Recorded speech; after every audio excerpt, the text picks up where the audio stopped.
Let's go to the number 4 seeded Phoenix Suns versus the number 5 seeded LA Clippers. They're going to meet each other here in the first round in another Pacific Division showdown. Also, same time zones. I saw that was a thing. These two teams. Yeah, same time zones. Oh, Jesus. Yeah, it's big time. Suns are hoping their big KD splash here at the trade deadline helps them win it all, while the Clips are looking for some level of success after landing Kawhi and Paul George back in, 2019? Now, no PG to start this series. Well, what's one thing to watch? Trey, you get us started. How do the Clippers play defense without Paul George? That is a huge question for me because you look at the starting lineup matchups, Russell Westbrook, Chris Paul, sure. That seems to be what is going to happen. DeAndre Ayton and Ivica Zubac, they're probably stuck on each other as well, but then it's kind of up in the air, I think. You would assume maybe Kawhi Leonard guards Kevin Durant, but there's only one Kawhi Leonard right now on the Clippers, and without Paul George, somebody's going to have to guard Devin Booker. So does that mean Eric Gordon or Nikola Batum is on Devin Booker? That seems like a bad idea to me. So could it be Kawhi guarding Booker and then Batum on KD? I don't know. You're one wing down, and it would be a perfect series to have two great defensive wings in Kawhi Leonard and Paul George. But I assume that Kawhi's going to guard KD in the high leverage moments when it really, really matters. But he's going to have to stick on Booker, I do believe, for the majority of the game, just because they need somebody to chase him around on screens. Maybe Terrence Mann will eventually move into the starting lineup as the series goes on, but I don't think that'll start right away. Ty Lue's a great adjustments coach, so maybe he pulls the trigger on that immediately. But I don't know. It just seems like there's too many Suns to guard right now for the Clippers with only one great defender out there. Yeah, the versatility of the Clippers is going to play a factor there with the defense. They do have a lot of guys that they can throw out there, and there's just a lot of guys to guard with the Suns. They're clearly the leaders in the star power category in this one. Everybody can score on the Suns. So the Clippers just got to get dirty and grind it out. And Ty Lue is really, really good at adjusting, whether it's in-game. Even starting game one, there could be a major adjustment in throwing in Terrence Mann to guard Devin Booker. He's not scared of doing that. He wasn't scared of not playing Russell Westbrook since they got him in fourth quarters. He's totally comfortable playing all his guys. Mm-hmm. And they go 12 deep. They literally can go 12 deep. The Paul George factor is a factor. I think his defense is hasn't been as good as it has been in years past. And it's to me the worrisome part on the offensive end. Are they going to have enough scoring power just to match the dudes in Durant, Booker, and Chris Paul and Ayton? Are they going to have enough scoring power? Because Clippers have the depth. They don't foul a lot, blah, blah, blah, blah, blah. But when it comes down to it, the Suns are going to score. Can Kawhi be a monster? Yeah. Can Kawhi do enough? Can Kawhi make up for not having Paul George out there? As deep as they are, they're going to scrap, but what kind of Kawhi are we going to get in fourth quarters? Is it going to be Raptors Kawhi? Is it going to be that old guy? And he has been gearing up for this. It sure feels like this past weekend. Started to look like that over the last little bit. Playing back-to-backs for the first time in years, playing 40 minutes, looking awesome. But he's gonna have to be the best player because Durant has the support of Devin Booker and Chris Paul to a lesser degree, and DeAndre Ayton. I mean, you can say that they have three of the top 5 guys in this series, 3 of the top 4 guys in this series. So that's the worrisome part. Can they match the star power? Do you think we'll see Paul George in this series at all? Or hanging out? Playing at all? Oh, no. You don't think so? Nah. And do you think that'll depend a little bit on how the series is going or starting even, or just like no chance he even plays? I just don't think he's going to play. Yeah. It was a pretty serious looking injury. Yeah. And all the reporting has been, like from Shams, has been they're going to need to get out of this series to see Paul George. Yeah. So he's not factoring in my picks, at least. Yeah. And he kind of will. Is the guy that comes on slowly, I think, after missing several weeks of play.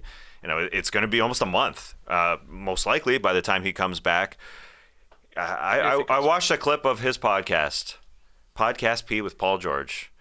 Really, it was just a ratings play. He went out and he updated everybody yesterday on his injury. Smart.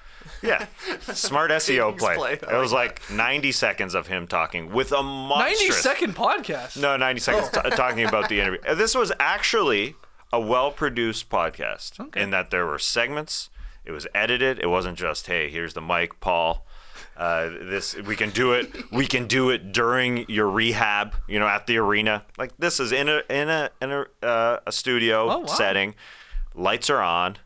This isn't Patrick Beverly with he's doing it in his bathroom or wherever he does his Good podcast. audio in the bathroom. You could great audio in the bathroom. Anyway.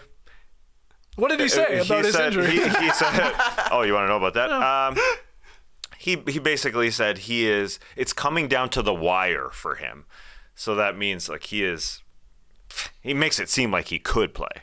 That could be a little gamesmanship, of course. Sure, right? sure. From him and the Clips. But he's working out a lot. 6 out of 7 days, not 7 days. 3 to 4 hours every morning, getting it back. So it's coming down to the wire. I don't know what that means exactly. Like if he doesn't start game 1, then he's not playing the entire series. But that knee brace was huge that he was wearing. So if he wanted to make it seem like he was coming back, I think they'd take off the knee brace. Mm-hmm. So I don't know what the hell I watched, but I watched Podcast P with Paul George. Who's the EP on Podcast P? Great job. No idea. All right, let's get to an X factor in this series. Trey, who do you have circled in this one? It's 3-point shooting, dog. It's 3-point Gotta shooting. be an X factor. That's gotta be. The Clippers, though, 19-7 in games that they hit 15 or more 3-pointers. The Suns are just not a high-volume 3-point shooting team. That can obviously change with Devin Booker being healthy, with Kevin Durant now in the lineup and healthy. But the Clippers are a team that gets really hot from 3 and takes a whole bunch of threes. So I think that they could beat them on a variance game there. Also, another efficiency point is LA is really good at getting to the line. Kawhi Leonard, in particular. Phoenix, 5th or 30th in free throw rate allowed. They're the worst in the league at sending teams to the line. So that's another way that the Clippers can win. So those are the two areas I'll be watching. The extra points, basically. The Clippers hitting threes and the Clippers getting to the line because, like Tass said, it's hard to keep up with the Suns scoring-wise, but that's a way the Clippers could do it. Yeah, agreed. They got to do it in the other, the 4 factors around the edges. Like, can they operate getting to the line, as you said, making those tough shots, because that's what they do. And I wonder how small the Clippers are going to go against the Suns, because the Suns can win around the edges by offensive rebounding. That's what they do. They're 6th in offensive rebounding, kind of surprising when you look at it like that. So Josh Okogie could get on the glass and score a bunch of extra points to go along with DeAndre Ayton, even though they don't get to the line and they've got the best mid-range shooter in the world in Kevin Durant and maybe the 3rd best mid-range shooter in the world in Devin Booker. They can out edge the Clippers as well. But just strictly from like a personnel standpoint, I think Eric Gordon is just going to have to be really, really good to support Kawhi Leonard. I think he's been very good since he got back to the Clippers, 42% from 3, and he can guard a bunch of those guards. I know no one talks about his defense, but he's capable. I think he can guard Paul. I think he can guard Booker in a pinch when they're, will get their switches. I think he can get under Durant a little bit, and then Durant will just shoot over him and score. But I do think that he will play a lot. He'll play in 4th quarters. I'm glad we haven't started or even really mentioned Russell Westbrook in this preview and gone, this is the Westbrook versus Durant series. It ain't. Westbrook is hopefully for the Clippers going to play 1st, 3rd quarters. And then I think Eric Gordon will come in and have to be a shot maker along with Norman Powell. Those guys are going to be important. Westbrook has been playing well recently. I mean, if he can continue at that level and not kill his own team and obviously take ill-advised shots and take control of the ball a little bit, then they're going to be happy with whatever minutes he's playing, obviously sort of in the rotations there. And Lou's going to give him he's going to play, of course, but you just don't want Russ. You almost just don't want him to get into that's Kevin Durant over there. It's revenge time for everything that happened or how it went down in OKC. But I don't think he will. Let's get to predictions then. Who do you got? How many games?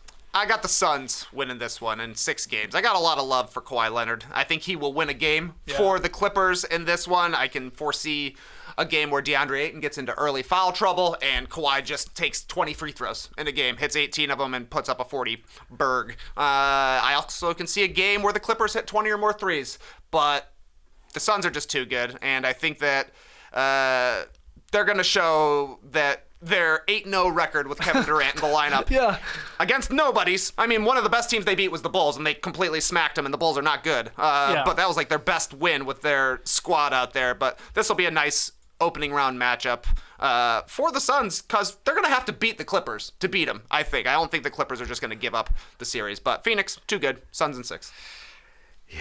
I wonder if the Clippers can rekindle that magic where they went to the conference finals a couple of years ago. They ended up having, Kawhi out and Paul George leading that team, and somehow finding, 7-8 guys that were able to support him. I just find that hard to believe this year. Paul George is just an important part of their offense, and their offense wasn't all that good. So I'm just worried about those other guys really supplementing that. Eric Gordon, again, is going to have to score a lot, and Norm Powell is going to have to score a lot. So I don't think that's going to happen. As much as I do believe in Ty Lue, I believe in that versatility, I find it hard to believe that they're going to outscore the Suns. And I don't think that factor of not having that chemistry with the Suns, only 8 games together, is really going to factor in at all. So I'll take the Suns in 6. Suns in 6. I like where you guys are going here. I'll change it up just to be a little different. I'll go Suns in 5. But yeah, Kawhi, I'm pumped to see obviously healthy here in a playoff series. That makes sense that he's going to drag him across the finish line for maybe a game or two, but this is just too much here from the Suns. It's all KD. Booker's gonna have a 40 burger in one of these games. So easily. This guy's all he steps up his game in playoff series. So I think it's just gonna be just too much here for the Clippers, and I think we're all gonna go after the fact oh man, you guys maybe should have tried to avoid the Phoenix Suns in that first round. Maybe it helps your chances. Would it had to have been through the play-in? Probably. Could you have beaten the Grizzlies? Man, maybe. But I think the Suns love this matchup. I think they were excited about it, and I'll take the Suns in 5. Let's hear from everybody out there when it comes to both of those series. Let's hear your predictions in the stream team or in the comments below.